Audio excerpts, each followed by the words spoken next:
Theatre के अंदर बाहर निकला और उसने अपनी बाइक उठाई और बाइक को तेज चलाया और उसने अपने कानों में लगा रखा है लीड और उस कानों में वो गाना सुन रहा है, जैसा कि नौजवानों की आजकल आदत है, गाने सुन रहे कानों में, और उसने मुंह में गुटखा डाला, तेजी से बाइक चलाई। उसको ये खबर नहीं थी ये इसकी आखिरी ये सवारी है, यहां तक कि इसकी बाइक पर इसको ऐसी मौत आई कि मौत ने इसको बाइक रोकने का मौका नहीं दिया, मौत ने इस इंसान को बाइक रोकने का मौका नहीं दिया। इतना भी मौका नहीं दिया कि गाना रोक लेके मर जाता, नहीं, गाना सुनते सुनते अटैक आया, बाइक पहले ये गिरा, बाद में बाइक गिरी।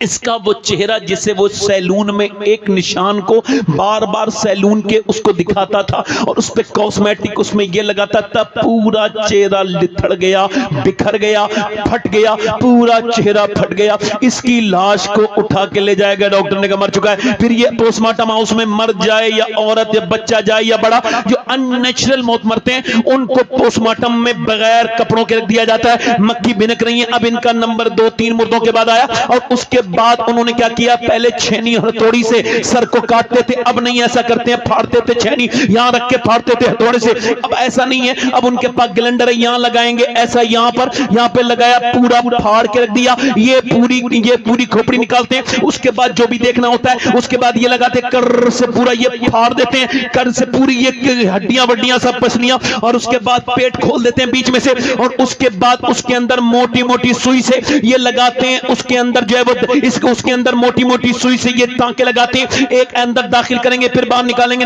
बाहर निकालेंगे, अंदर दाखिल करेंगे, फिर सर में लगाएंगे। मैंने 18 साल के एक जवान को 2019 में मैंने गुस्ल दिया था अपने पड़ोसी को, मैंने उसका सर उठाया, उसका सर उठने के बाद उसकी एक सफेद उंगली मेरी उंगली में, उसकी एक सफेद हड्डी मेरी उंगली में लगी और जोर से लगी, खून निकलने लगा। मैं रोने लगा। एक साहब बोले क्या तकलीफ हो रही है? मैंने कहा नहीं ये तकलीफ कोई तकलीफ नहीं है, मुझे तकलीफ दूसरी हो रही। क्या मतलब? मैंने कहा अल्लाह के रसूल फरमाते हैं जब मुर्दे का हाथ पकड़ा जाता है, जब हाथ पकड़ता है गुस्ल देने वाला, तो वो कहता है ओ गस्साल जरा गुस्ल करने में मेरे साथ नरमी कर। ये जो तकरीर कर रहा है हाल ये है, इसको भी एक दिन तख्ते गुस्ल पे रख दिया जाएगा। और रिश्तेदार तो गुस्ल में साथ तक नहीं देते, अपने रिश्तेदार अपने करीबी भाई बन तो हाथ तक नहीं लगाते, उन्हें तो डर लगता है। हालांकि मुर्दे की घड़ी उठाने में डर नहीं लगता, हालांकि उनको एक अंगूठी तक निकालने में डर नहीं लगता, सारे कपड़े उतार लेते हैं, मगर बस गुस्ल देने में उनको डर लगता है। अल्लाहू अकबर। अल्लाह के रसूल फरमाते हैं गस्साल जब हाथ उठाता है तो मुर्दा कहता है आराम से तेरा गुस्ल करने में मुझे नरमी कर, तेरे हाथ उठाने से मुझे तकलीफ होती है। ओ मेरे भाइयों मेरे दोस्तों मेरी तरफ गौर करो। अल्लाह के पैगंबर फरमाते हैं जब लेके चलते हैं जनाजे को तो वो कहता है मुझे अपनी आखिरी मंजिल तक पहुंचाने वाले मेरे साथी जरा पांव हल्के हल्के रख, तेरे पांव की जरा सी भी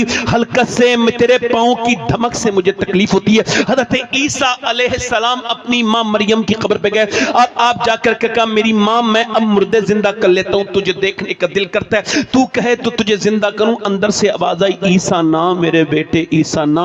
मेरी रूह निकली थी तो इतनी तकलीफ हुई थी कि मुझे उसका एहसास अभी तक हो रहा है। हजरत सैयदना अबू हुरैरा रज़ी अल्लाह तआला अन्हु, मैं उनके कदमों की धोबन के बराबर नहीं, मगर मैं बेहिस हो गया, बेकार हो गया, मुझे बर्बाद कर दिया मेरे गुनाहों ने। मैंने नहीं सोचा कि मौत का वक्त है। हजरत अबू हुरैरा का रंग कभी जर्द होता है, कभी सुर्ख, कभी जर्द, कभी सुर्ख, कभी पीला, कभी लाल, कभी पीला, कभी लाल। किसी ने कहा इतने बड़े सहाबी को क्या मौत से डर लगा है? कहा नहीं, मेरे आका फरमाते हैं, मुझे मौत की वो बात याद आई। सरकार फरमाते हैं मौत के वक्त फैसला हो जाता है कि बंदा जहन्नमी है या जन्नती।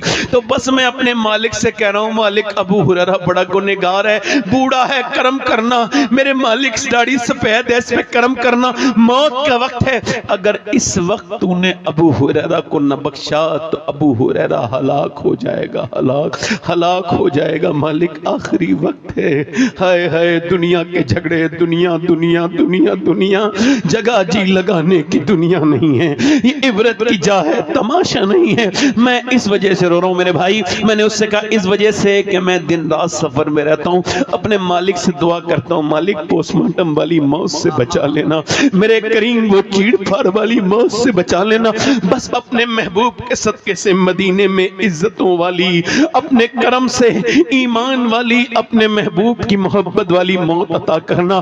دور کیا جانیے بدکار پہ کیسی گزری۔ میرا امام کہتا ہے یا رسول اللہ میں مدینے میں مر جاؤں تو کتنی اچھی بات ہے کہ انڈیا والوں کو پتہ بھی نہیں چلے گا بدکار احمد رضا پہ کیا گزری، کہ دور کیا جانیے بدکار پہ کیسی گزری۔ تیرے ہی قدموں میں مرے بے کس و تنہا تیرا، کس سے کہیے کہاں جائیے، کس کا منہ تکیے کہاں جائیے، کس سے کہیے تیرے ہی قدموں میں مٹ جائے یہ پالا تیرا۔ میرے بھائی عرض یہ ہے میرے دوست، اس کا جنازہ اٹھا اور اٹھنے کے بعد گھر پہنچا، ماں روئی، اے میرے بیٹے، مگر ایسا ہوتا رہتا ہے میرے بھائی۔ ایک بات بتا رہا ہوں میں آپ کو، میں بھی مروں گا، آپ بھی مروں گا، تمہارے میرے سب کے اوپر موت طاری ہونے والی ہے۔ اب کسی کے 10 سال میں، کسی کے 5 سال میں، کسی کے 2 دن میں، کسی کے 3 دن میں، مگر سب کو آئے گی۔ یہ کوئی یوں ہی آباد رہے گی دنیا، تو ہم نہ ہوں گے تو کوئی ہم سا نہ ہوگا۔ کتنا بھی دل لگا لے کوئی زندگی کے ساتھ، یہ زندگی وفا نہیں کرتی کسی کے ساتھ۔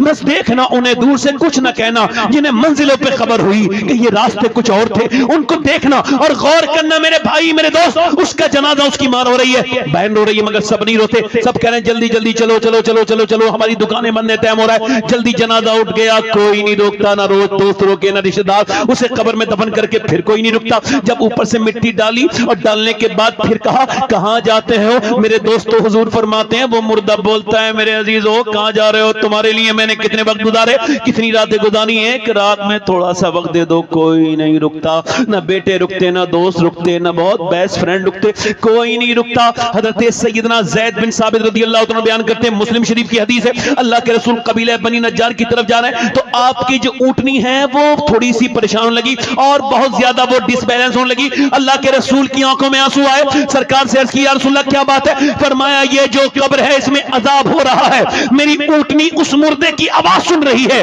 اور میں بھی اس کی آواز سن رہا ہوں۔ اگر مجھے ڈر نہ ہوتا کہ تم اپنے مردے دفن کرنا بند کر دو گے تو میں تمہیں دکھاتا کہ قبر کا عذاب کیا ہوتا ہے، میں تمہیں دکھاتا۔ اللہ اکبر۔ ایک زمیندار کی قبر کھودی گئی، ادھر دیکھو زمیندار کی قبر کھودی گئی، اس کی قبر کے اندر اللہ اکبر، اس کی قبر کے اندر بچھو نکل آئے، اب اس کو بند کر دیا گیا، پھر دوسری کھودی گئی، پھر بچھو اور وہ بھی موٹے موٹے بچھو، پھر اس کو بند کر دیا گیا، دوسرا کھولا، پھر وہاں بھی بچھو۔ اب علماء سے کہا گیا یہ شام کی بات ہے، کہا کیا کریں؟ تو انہوں نے کہا ایک ہی کام ہے، یہ بچھو نہیں ہے، قبر کا عذاب ہے۔ یہ قبر کا عذاب یہ پہلے سے شروع ہو گیا ہے، تھوڑا جلدی شروع ہو گیا ہے، اسے انہی بچھوؤں میں دفن کر دو۔ اب یہ تیری مرضی ہے میرے دوست کہ تو ان بچھوؤں میں دفن ہونا چاہتا ہے یا پھر قبر۔ اللہ کے رسول فرماتے ہیں یا تو جنت کے باغیچوں میں سے ایک باغیچہ ہے یا پھر جہنم کے باغوں میں سے، جہنم کے گڑھوں میں سے ایک گڈھا۔ میرے بھائی میرے دوست کیا چاہتا ہے تو؟ یہی زندگی گزارنا چاہتا ہے؟ یہ جو تو بتا، وہ جو لڑکا دفن ہوا ہے قبر کے اندر، اس کی جس کی موت ہوئی ہے فلم دیکھ کے، جب قبر میں اس کی حضور تشریف لائے ہوں گے تو اس نے ان آنکھوں سے دیکھنے کی کیسے ہمت کی ہوگی جن آنکھوں سے گندی فلم دیکھ کے مرا تھا۔ اللہ بتاؤ، اللہ کل ہے دیدار کا دن، آج یہاں۔ ایک سوال کرنا چاہتا ہوں سب سے، ہم سب مرنے والے نا، مریں گے نا؟ سنو، اگر سب مرنے والے تو سنو، کل ہے دیدار کا دن، آج یہاں مولانا امیر الدین صاحب، آنکھ بیکار ہے، کیا ہونا ہے، اور چھپ کے لوگوں سے کیے جس کے گناہ وہ خبردار ہے کیا ہونا ہے۔ اور میرا امام کہتا ہے لے وہ حاکم کے سپاہی آئے، کہتے ہیں لے وہ آگے فرشتے لینے کے لیے، کوچ تیار ہے، کیا ہونا ہے۔ ان آنکھوں سے کیسے حضور کو دیکھا ہوگا؟ اچھا یہ بتاؤ، اگر ابھی سرکار یہاں تشریف لائیں اس محفل میں تو ہم میں سے کتنی لوگ ایسے بیٹھے ہیں جو حضور کو دیکھنے کی ہمت کریں گے؟ مجرم کو نہ شرماؤ، احباب دفن کفن ڈھک دو، منہ دیکھ کے کیا ہوگا، پردے میں بھلائی ہے۔ یہ میرا امام کہہ رہا ہے یہ آنکھیں تیری نہیں تھی میرے دوست جو تو نے برباد کر لی۔ کوئی ایک ایسا بھی ویڈیو تو نے اپنی زندگی میں نہیں دیکھا ہے جس کا علم اللہ کو نہ ہو؟ ایک ایک ویڈیو تیرا جو پلے ہوا ہے تیری اسکرین پر، اس کو اللہ کا علم ہے، وہ علام الغیوب ہے، سمیع البصیر ہے، علیم خبیر ہے۔ کوئی ایسا پتا کسی پیڑ کی شاخ سے نہیں گرتا جو اللہ کے علم میں نہ ہو، کوئی ایسی چیوٹی نہیں چلتی جس کے پاؤں کے शान उसके इल्म में ना हो। वो ये भी देख रहा है मैं तकरीर किस पर्पस से कर रहा हूं, और वो ये भी देख रहा है कि आप सुन कैसे रहे हैं। ये क्या मौत मरोगे मेरे भाई, आंखें गंदी करके मरोगे या अपनी जिंदगी बन बेनमाजी होकर मरोगे? कि मरते वक्त तुमसे कह रहे हैं लोग कलमा पढ़ो, मगर तुम नहीं पढ़ पा रहे हो क्योंकि तुमने जिंदगी में कलमा पढ़ा नहीं। अब तुम कह रहे हो हाय हाय हाय हाय, ये कौन सी चीज है कि मेरे बच्चे मेरे वहां कुछ नहीं। मौत के वक्त में हेजिटेशन नहीं होना चाहिए। मौला अली फरमाते हैं मौत के वक्त में तुझे कोई काम याद नहीं होना चाहिए, क्योंकि सबसे बड़ा काम मोमिन के लिए मौत की तैयारी था। तू तैयारी करके मर, कोई हेजिटेशन ना हो, कोई इबाम ना हो। मौला अली के जब तलवार मारी गई, इमाम हसन रोए, फरमाया हसन रो मत, तेरा बाप कोई अननोन जगह नहीं जा रहा है। तेरा बाप अली मौत को ऐसे जानता है, इस कदर जानता है जिस कदर मरने वाला, जिस कदर दूध पीने वाला बच्चा अपनी मां के पिस्तान को पहचानता है। ये कौन सी मौत मर रहा है मेरे भाई बेनमाजी? तेरा चेहरा मस हो गया, तेरी आंखें बर्बाद हो गई, तेरी जिंदगी बर्बाद हो गई, तेरी आंखें तब खुली जब मरने जब बंद होने वाली थी। ऐसी मौत न मर कि लोग तुझे कलमा याद दिलाएं फिर भी तुझे कलमा याद ना आए, बल्कि ऐसी मौत मर कि तू दुनिया से जा रहा हो तो जो लोग भूल गए हो, गफलत में हो, तो उनको भी कलमा याद दिला के चला जाए। और ऐसे हमारे यहाँ अल्हम्दुलिल्लाह ऐसे बुजुर्ग गुजरे हैं। माजी करीम में बरेली में एक बुजुर्ग है, दुनिया से जाने वाले हैं, 92 साल की तकरीबन उम्र है, तबीयत ज्यादा बिगड़ी है। अब मगरिब के बाद गशी तारी हो गई, नमाज पढ़ के ईशा के टाइम 12 बजे के वक्त उनकी आंख खुली। पहला सवाल ये, क्या मैंने नमाज पढ़ी है? ये हुजूर ईशा की नमाज नहीं पढ़ी, मगरिब पढ़ ली। कि मुझे वुजू करा, वुजू बड़ी मुश्किल से कराया गया। कमजोर हाथ पैर थे, मौत का वक्त करीब था, 92 साल की उम्र थी, हाथ पैर कमजोर हो गए थे। फिर कहा वुजू करने के बाद मुझे खड़ा करो। जी हुजूर बैठ के नमाज पढ़े। कहा जिंदगी में कभी मैंने बैठ के नमाज नहीं पढ़ी, तो आखिरी नमाज कैसे बैठ के पढ़ लूंगा, मुझे खड़ा करो। खड़ा कर दिया गया। न जाने जिसका मौत के बिस्तर पे जो लेटा हो उस पे न जाने कहां से ताकत आ गई कि 40 मिनट तक आराम से नमाज पढ़ी, आराम से रुकू, आराम से सजदा, जोर से बोलो सुभान अल्लाह, आराम से रुकू, आराम से सजदा, आराम से क़याम, आराम से जुलूस, आराम से क़याम, बड़ी आराम से खुशू खुजू के साथ नमाज पढ़ी,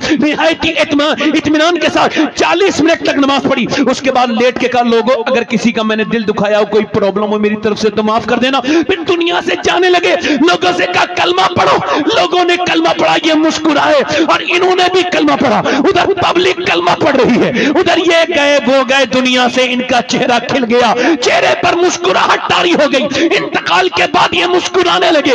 लोगों ने देखा तो समझ गए ये हुजूर का वो आशिक नहीं है जिसे लोग कलमा याद दिलाएं, ये वो आशिक रसूल है जो दुनिया से गया है तो भूले हुओं को कलमा याद दिला के गया है। ये कोई आम आदमी नहीं थे, बल्कि शहजादा आला हजरत हम शब ये गौसे आजम मुफ्ती आजम हिंद थे, जिन्होंने कहा था मेरे अमाल का बदला तो जहन्नम ही था, मैं तो जाता मुझे सरकार ने जाने।